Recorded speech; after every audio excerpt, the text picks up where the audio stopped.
Boa noite, queridos irmãos em Cristo. Meu nome é Ben-Hur. Sejam muito bem-vindos a essa casa de oração virtual. Se sintam acolhidos e abraçados por nosso Mestre Jesus. Hoje trouxe para nossa reflexão o capítulo 27 do Evangelho segundo o Espiritismo. Pedis e obtereis. Peço licença para ler um pequeno trecho do Evangelho segundo o Espiritismo. Quando orardes, não vos assemelhei aos hipócritas, que afetadamente oram de pé nas sinagogas e nos cantos das ruas para serem vistos pelos homens. Digo-vos em verdade que eles já receberam a vossa recompensa. Quando quiseres orar, entrai no vosso quarto e, fechando a porta, orai a vosso Pai em segredo. E vosso Pai, que vê que passa em segredo, vos dará a recompensa. Isso se encontra em São Mateus, capítulo 6, versículos de 5 a 6. Hoje, na nossa reflexão, a gente vai se atentar mais, esse trecho que fala: quando quiseres orar, entre em segredo e Deus vos dará recompensa. A gente vai estar falando da importância do Evangelho nos nossos lares, nesses tempos de quarentena, que estamos mais recolhidos nos nossos lares. E vamos conversar também de um trecho de Jesus no lar, que é o primeiro Evangelho na casa de Simão Pedro. Então, o que diz nesse trecho? Povoava-se o firmamento de estrelas dentro da noite prateada de luar, quando o Senhor, estado provisoriamente na casa de Pedro, tomou os sagrados escritos e, como se quisesse imprimir novo rumo à conversação que se fizera improdutiva e menos edificante, falou com bondade: Simão, que faz o pescador quando se dirige ao mercado com os frutos de cada dia? O apóstolo pensou alguns momentos e respondeu, hesitante: Mestre, naturalmente escolhemos os melhores peixes. Jesus sorriu e perguntou de novo: E o oleiro, que faz para atender a tarefa a que se propõe? Certamente, Senhor, respondeu o pescador, curioso. Modela o barro, imprimindo a forma que deseja. O amigo celeste, de olhar compassivo e fulgurante, insistiu: E como procede o carpinteiro para alcançar o trabalho que pretende? O interlocutor, muito simples, informou sem vacilar: lavrará a madeira, usará um enxó e o serrote, o martelo e o formão. Calou-se por alguns instantes de Jesus e falou: Assim também é o lar diante do mundo. O berço doméstico, a primeira escola e o primeiro templo da alma. A causa do homem é legítima exportadora de caracteres para a vida comum. Se o negociante seleciona a mercadoria, se o marceneiro não consegue fazer um barco sem afeiçoar a madeira aos seus propósitos, como esperar uma comunidade segura e tranquila sem que o lar se aperfeiçoe? A paz no mundo começa sobre as telhas a que acolhemos. Se não aprendemos a viver em paz entre quatro paredes, como aguardar a harmonia entre as nações?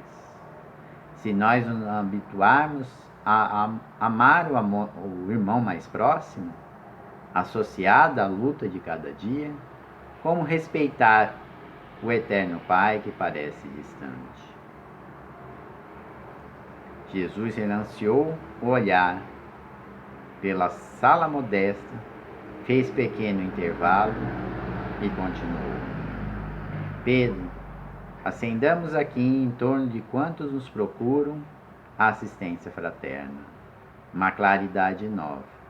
A mesa da tua casa é o lar de teu pão. Nela, recebes do Senhor o alimento para cada dia. Por que não instalar ao redor dela a sementeira da felicidade e da paz da conversação e no pensamento? O Pai que nos dá o trigo para o celeiro, através do solo, envia-nos a luz através do céu. Se a claridade é a expansão dos raios que a constituem, a fartura começa no grão. Em razão disso, o Evangelho não foi iniciado sobre a multidão, mas sim no singelo domicílio dos pastores e dos animais. Então Jesus convidou os familiares do apóstolo à palestra edificante e à meditação elevada. Desenrolou os escritos da sabedoria e abriu na terra o primeiro culto cristão no lar. Então, pelo que vemos nesse trechinho de Jesus no lar, e fala do primeiro culto cristão na casa de Simão Pedro, o Evangelho não é uma coisa, no lar não é uma coisa nova. É uma necessidade em toda parte, onde o cristianismo cria raízes para a nossa evolução. Os ensinamentos de Cristo seguiram da manjedoura, onde o Mestre nasceu, para as praças públicas, e avançou da casa humilde de Simão Pedro, onde foi feito o primeiro culto, para a glorificação de Pentecostes, local da sua elevação aos céus. A palavra do Senhor soou primeiramente sobre o teto simples de Nazaré, e certo se fará ouvir de novo por nosso intermédio, antes de tudo no círculo dos nossos familiares e afeiçoados, com os quais devemos atender às obrigações que nos competem no tempo. Quando o entusiasmo do Mestre vibra entre as quatro paredes de um templo doméstico, os pequenos sacrifícios tecem a felicidade comum. A observação impensada é ouvida sem revolta. A calúnia isolada no algodão do silêncio. A enfermidade recebida. O erro alheio encontra compaixão. A maldade não encontra brechas para importunar nossos corações. E aí, dentro desse paraíso que alguns já estão edificando, em benefício deles e do outros, a solidariedade prevalece. A bondade é uma fonte inesgotável de paz e entendimento. A gentileza é inspiração para todas as horas. O sorriso, uma constante. E a palavra permanece revestida de luz, vinculado ao amor que o amigo celeste nos deixou. Somente depois dessa experiência evangélica do culto no lar, o coração está realmente habilitado para distribuir as bênçãos de Cristo, junto da multidão, embora devamos o esclarecimento amigo e o conselho santificante aos companheiros da terra, em todas as circunstâncias. Não esqueçamos, assim, os ensinamentos de Cristo.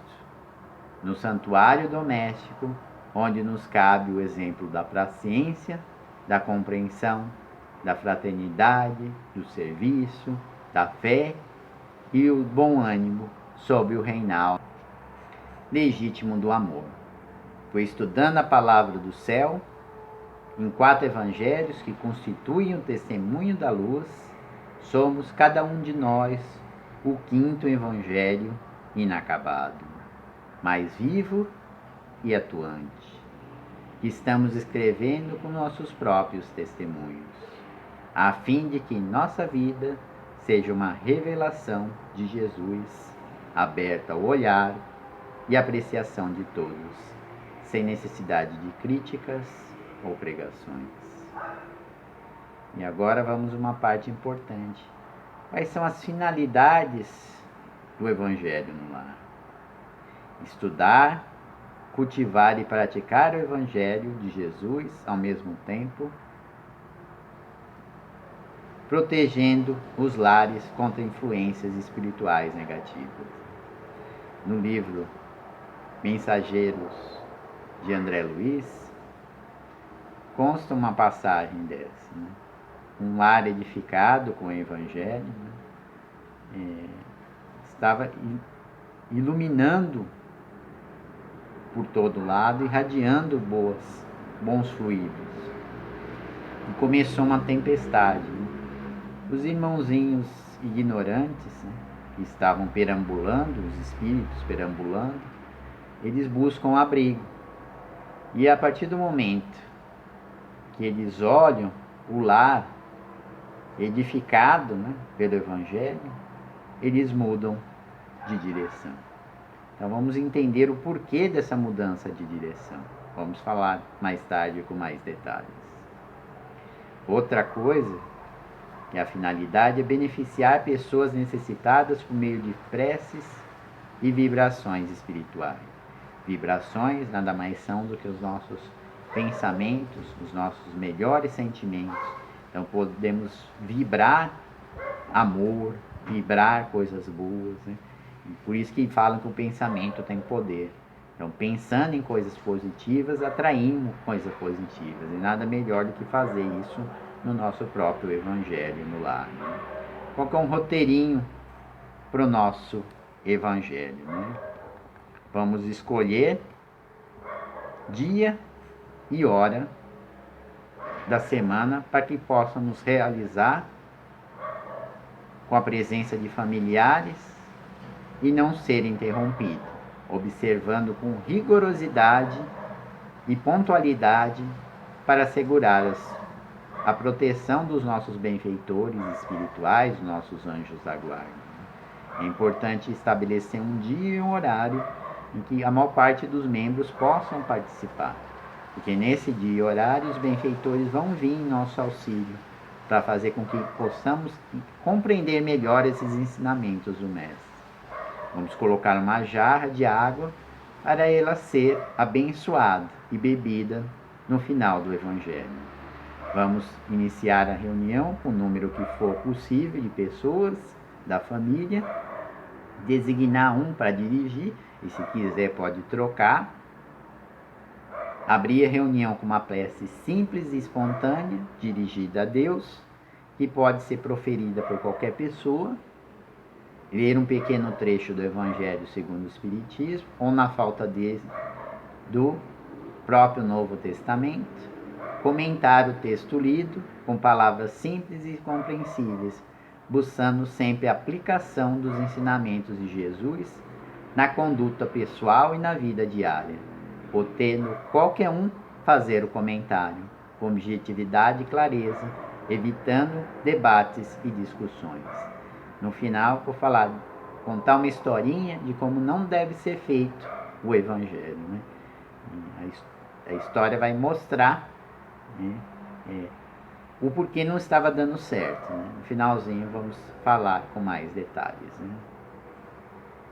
Realizar as seguidas vibrações, que são nossos sentimentos, nossos pensamentos, né, de fraternidade e de amor aos necessitados na seguinte ordem, né? Pela paz na terra e no coração dos homens, pela difusão do Evangelho no mundo, pelo auxílio a enfermos, encarcerados, descrentes e suicidas, pela ajuda aos trabalhadores de Cristo que se dedicam à prática do bem e ao esclarecimento público das verdades espirituais, pela fraternidade entre os homens, sem distinção de crenças ou condições sociais. E aí a gente faz a nossa prece de encerramento. Não é uma condição necessária que todos participem, né? Isso tem que ser espontâneo do coração. Pode obrigar ninguém a participar, porque aí não teria finalidade. Mesmo que seja uma única pessoa participando, né, ela vai beneficiar todo o lar, né? Os nossos lares são refúgios sagrados para os membros da comunidade e o culto é um recurso de extraordinária importância que se utiliza o plano espiritual para sustentar o trabalho de evangelização da humanidade e de proteção à família. Nesse livro também, Mensageiros, nessa lar que era edificado pelo Evangelho, as pessoas tinham Jesus no seu coração, os trabalhadores do bem podiam também descansar e se fortalecer para os seus trabalhos, né? Que eles também precisam refazer as suas energias, né? E nesses eram pontos de descanso desses trabalhadores. Então veio a importância do Evangelho, né? Por sua importância, esse trabalho é visado pelos espíritos ignorantes, que vão fazer de tudo para atrapalhar esse trabalho. Então, se de repente vocês estiverem fazendo o Evangelho e chegar alguma visita, convide-os para participar. Se eles não quiserem, informe que vocês estão fazendo o Evangelho, para eles voltarem numa outra hora mais conveniente que vocês possam recebê-lo, né? Então sejam perseverantes, né? Para que dá continuidade nessa iluminação dos nossos lares, né? Especialmente agora que estamos reclusos por causa do coronavírus, né? É um importante fortalecimento moral dos nossos lares, né? Podemos fazer vibrações para os casos justos e graves que atinjam a sociedade, a nação e a humanidade. No caso, podemos rezar pelo coronavírus, né? Pelas pessoas que estão doentes, né? Que estão passando por necessidade. Então, é uma vibração muito importante para elas, né? Evitar comentários e críticas ofensivas a pessoas ou religiões, bem como conversas pouco edificantes antes, durante e depois da reunião. Essas reuniões não devem durar mais que 30 minutos, né? E você pode usar música suave, né? Para melhor realização da preparação e do encerramento, né? Aqui a gente nunca pode esquecer os benefícios da oração, tanto que nós começamos com um trecho do Evangelho que fala da força da oração nos nossos lares, em silêncio, não para mostrar para os outros, mas para benefício de nós mesmos, né? Toda vez que se ora num lar, prepara-se a melhoria do ambiente doméstico. Cada prece do coração constitui força de relativo poder. Por isso mesmo, não é um curso só de iluminação interior, mas processo para defesa exterior, pelas claridades espirituais que acende em torno. O homem que ora, ele traz consigo uma grande proteção. O lar que cultiva a prece transforma-se em fortaleza. Compreenderam? Os espíritos ignorantes experimentam choques e vulto em contato com essas vibrações amorosas e luminosas no santuário que faz o Evangelho. E por isso que se mantém à distância, procurando outros rumos. E aí dá a explicação que eu ia dar, por que aqueles espíritos no livro Mensageiros, eles se afastaram, eles tiveram um choque. A energia deles é muito negativa. E eles, com a energia do Evangelho, é uma energia positiva. Isso, eles têm um choque e o que é, a gente atrai aquilo que a gente pensa, né? Então, se a gente pensa coisas boas, vamos atrair nossos anjos, espíritos de luz. Se pensamos coisas ruins, vamos acabar atraindo esses irmãozinhos que estão procurando quem tem afinidade com eles, né? E aí a gente vai contar a história do culto do Evangelho no lar e tribunal. Então, uma senhora foi no centro e perguntaram, o dirigente perguntou se estava tendo efeito o Evangelho na casa dela. E ela falou que não, que estava tendo pouco efeito. Ele perguntou se poderia ir. E aí eles fizeram a oração, fizeram a leitura, E logo após a leitura, né, o chefe da casa falou, ela, né, que na verdade ela que fez a leitura, né, falou, ó, tá vendo, isso cai bem para você, tá vendo, você tá sempre irritado e nervoso, ah, mas você que fica discutindo, me mandando ao inferno, aí o filho chega e intervém, ah, mas vocês dois ficam brigando só comigo, aí a empregada vem, ah, mas você também não é fácil, né, então gerou um clima de discussão e de brigas, né, e aí ele, percebendo isso, falou, ó, o culto do evangelho é uma iluminação nossa, do nosso interior. É uma coisa que a gente tem que buscar a nossa melhoria interna. Né? O que esse evangelho faz comigo? O que eu tenho que refletir sobre mim mesmo? Né?